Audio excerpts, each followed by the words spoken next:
everybody. My name is Aleksandr Kuperman.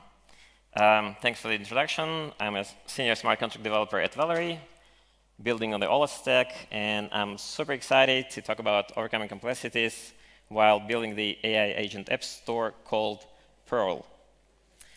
Things we're going to cover today include understanding of what is an agent on the Olas stack is, a novel concept called proof of active agent, things that are involved in protocol inflation and bridging when doing agent staking, integration with the PoAA app. Then we're going to touch base on successfully run apps on the PoAA platform, and also talk about incentivizations for developers for the Olas accelerated program to incorporate dApps into PoAA.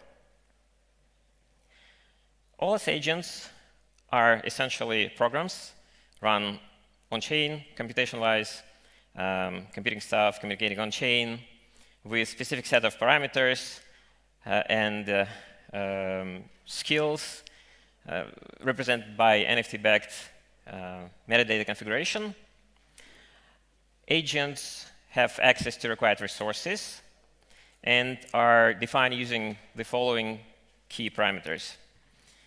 Financial account abstraction with safe. Obviously, we need finances. Agents also need them. No change there. So that enables autonomously pay for specific services and receive payments. Also, devs and users can set budget limits and guardrails. Everybody who worked with safe contracts knows that there are a lot of things they can embed using the contract interaction and libraries. The agent registry is the on-chain set of contracts that mints and lists all agents. Basically, agent gets verification by their ID and the configuration metadata embedded in the NFT. Also, here for the agents, we will talk about the abstracted payments in the Mac Marketplace. So agents can access services programmatically, and whatever payment is there, the type of payment, it just works. And we build our stack such that agents are curated for the use cases all the developers can build on or pick up, fork from, and continue developing. There are several types of agents. Sovereign agents, those little buddies here, lightweight agents anybody can run locally or in the cloud, usually run by one operator. There are also decentralized agents. Those are highly transparent because they are synchronizing via the consensus run by multiple separate operators, and ultimately designed to provide more workload from different areas. The set of interactions between different types of agents is what we use to define agent economies with. Agent economies basically utilize different sets and types of agents to specialize in different areas and tasks. They manipulate and interact with each other, produce meaningful results, hopefully, profitable, hopefully. So agents function as market participants. They can collaborate, they can compete with each other. And supply-demand dynamics basically dictates economic incentives and shape the outcomes. Olas has created the largest agent economies in crypto to date. There's been more than 7 million transactions by agents, out of which more than 4 million transactions are from agents to agents. Olas protocol is deployed on 9 chains and counting, not only EVM ones. There are more than 2K agents deployed by operators, and 60+ types of agents registered by builders. All of this also forced us to define a so-called DAAs, daily active agents, that represent a number of active agents with the 7-day agent activity. Agent economies interleague on Olas protocol, such that one agent is able to provide input, output for another agent, outputs, input, etc. The dynamics keeps going via the defined MEC marketplace. MECs are basically entities that serve requests that come from developers and or users and or AI agents. And so when posting a specific request for a specific tool to be executed, the users and or agents, they provide a fee, and MECs compete in the marketplace in order to execute the request and get the fee. And so the Olas protocol is a coordination agent for autonomous agents to jumpstart and run the agent economies. Right now, there are 6 roles in the protocol. Builders, they provide useful code for the protocol. They earn dev rewards for that. And also that code goes towards agent utilization that helps define agent economies types of agents for various purposes. There are bonders. They provide additional liquidity to the protocol. Launchers. Here I would like to consider it a little in more detail. Launchers define so-called staking contracts that shape agent economies. Staking contracts are basically entities where operators are able to stake their agents to perform specific KPIs in order to earn rewards. So it's like coin staking, but with some meaningful workload, and it's done by AI agents, basically.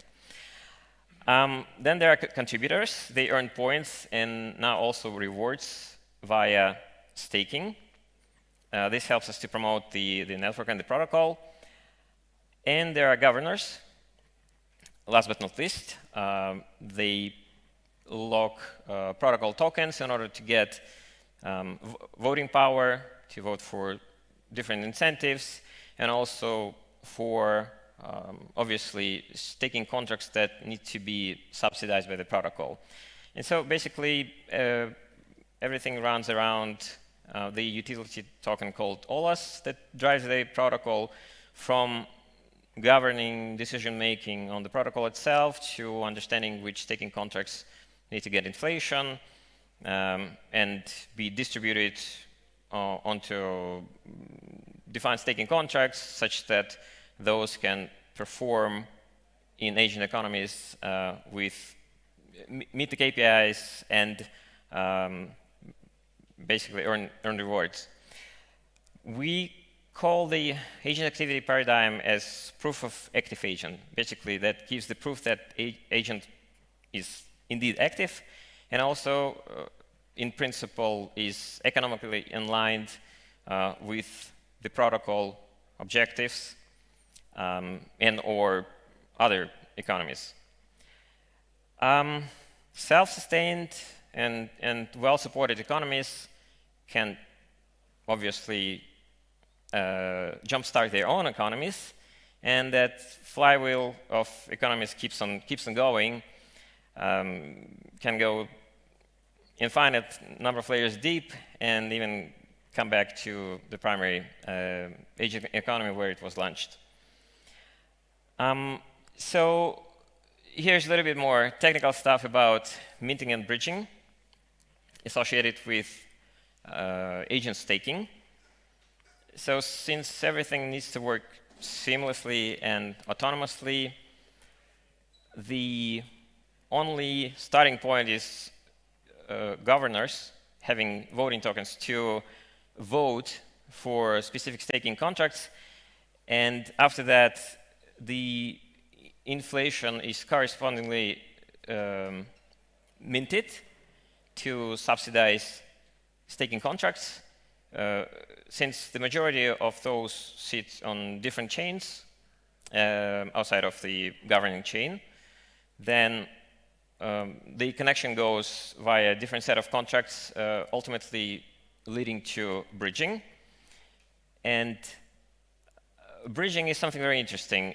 There are a lot of providers, different providers of bridging, both on the app layer and the more low-level layer. However, we found that it's better to use native bridging. At least, the protocols providing bridging capabilities, they care about that one. And even though this is the case, we still need to take care about several fault tolerance cases. For example, messages arrive to L2s faster than funds. What happens in this regard? What if something breaks on the way? So all those things need to be taken care of, and hopefully they are. Actually, I'm very excited everything about bridging and messaging, so if you have any questions about your protocols, etc., come talk to me after the presentation. I'd be very glad about that. And so staking contracts define KPIs that coordinate agent economies. Agents are staked onto the staking contracts. They either perform KPI and they earn rewards, or they pass on, they don't, or they get kicked out. Well, not necessarily right away, but it's up to the design of staking contracts. But obviously, nobody wants to keep workers that don't do anything. This all sounds nice and fun, but at the same time, KPIs are not easily accessible to the general public, right? There's a lot of technical stack. There is asynchronous stuff to take care of. There are system requirements, etc., etc. Can somebody just do this for me, please? Yes, we can. We introduced the Olas AI Agent App Store called Pearl. It's basically designed in a Web 2 UX, where everybody is able to just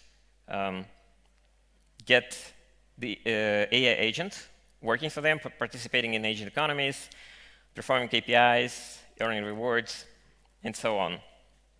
So in addition to owning your keys, you can now own AI agent and participate in the proof of active agent paradigm that controls activities bringing values to agent economies. Pearl is hopefully a collection to the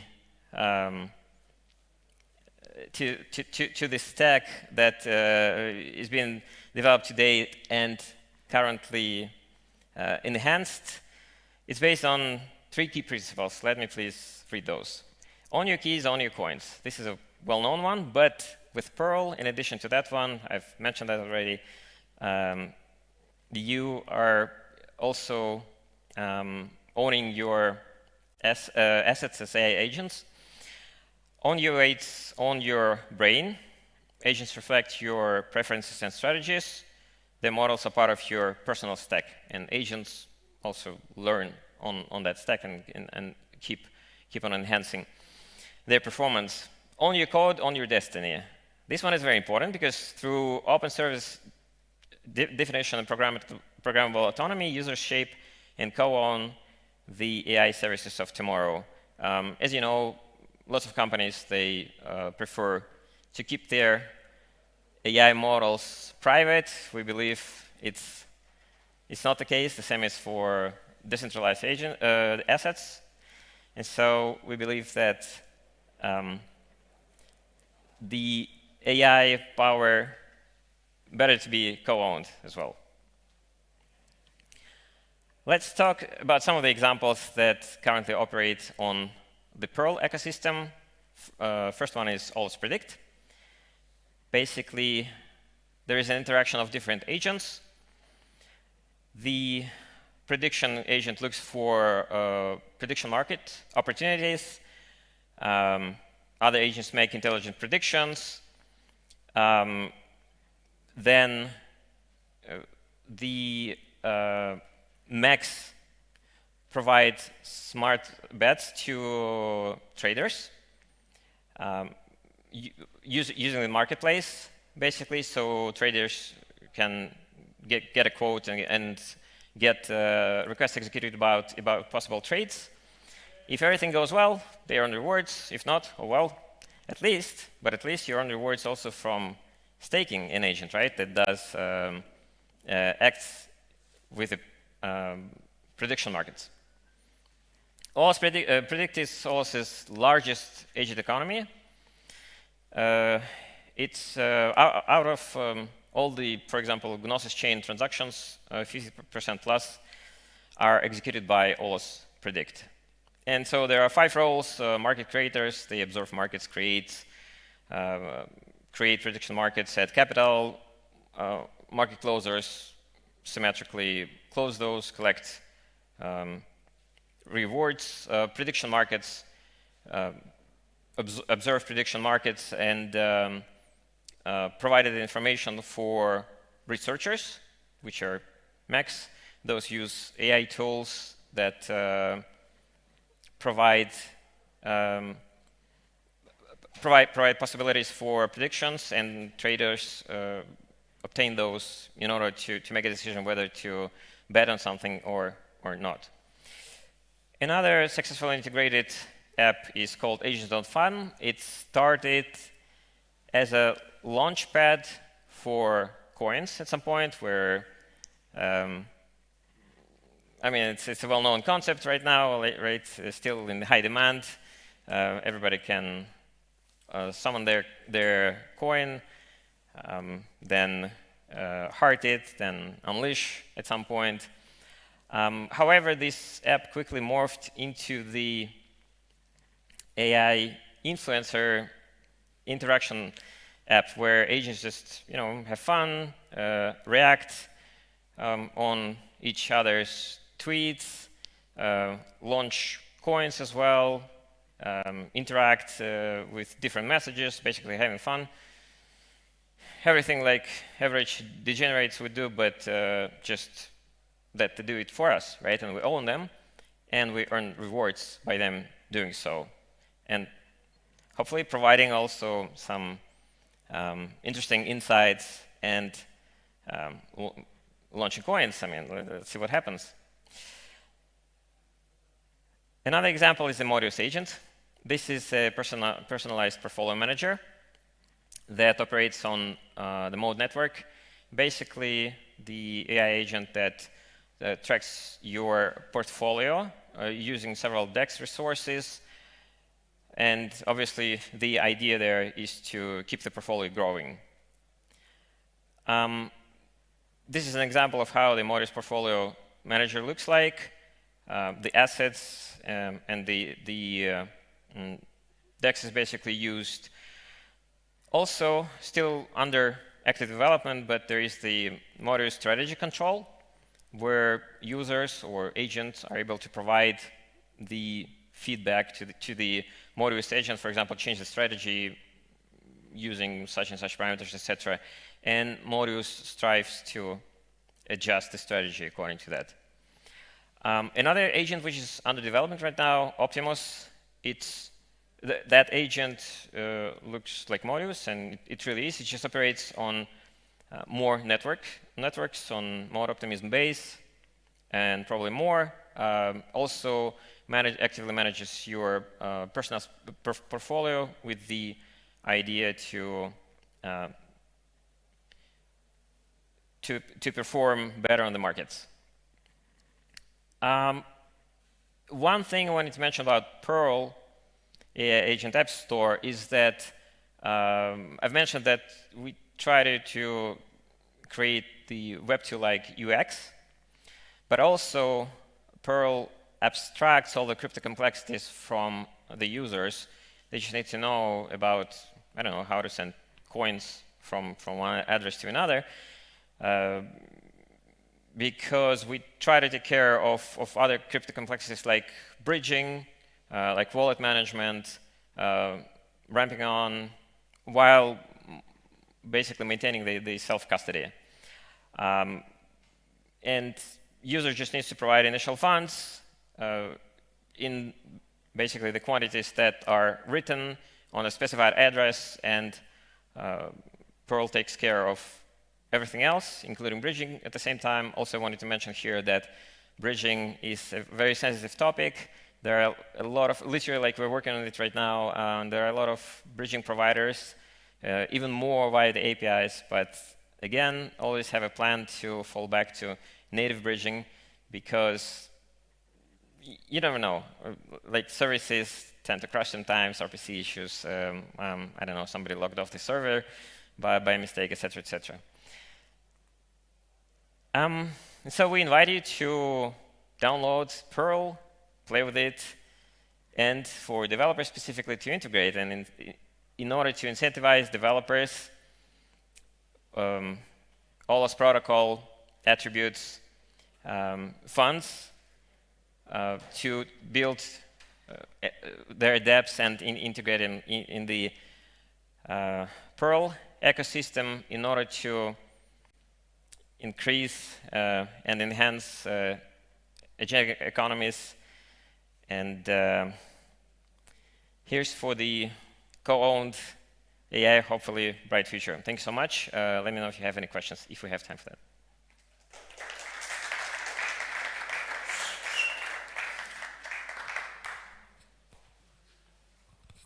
I took a look at the website, and apparently there is no Linux version of Perl.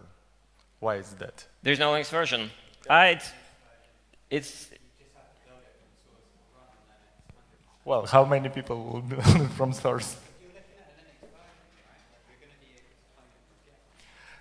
Sure, I don't like my laptop to be like, you know, like to build myself because I prefer some packages, you know. Yeah. so. And second question, what about computational power? Okay, for the agents? Yeah, if you say I run them basically myself, right? So I need some computational power for this. I mean, it's not. Sometimes it is LM, right? Because if it can post to Twitter, so it requires normally. Talking about Linux, actually, some of our developers run them even on Arduino. So, I mean, not so much compute power, but basically all the current systems they support.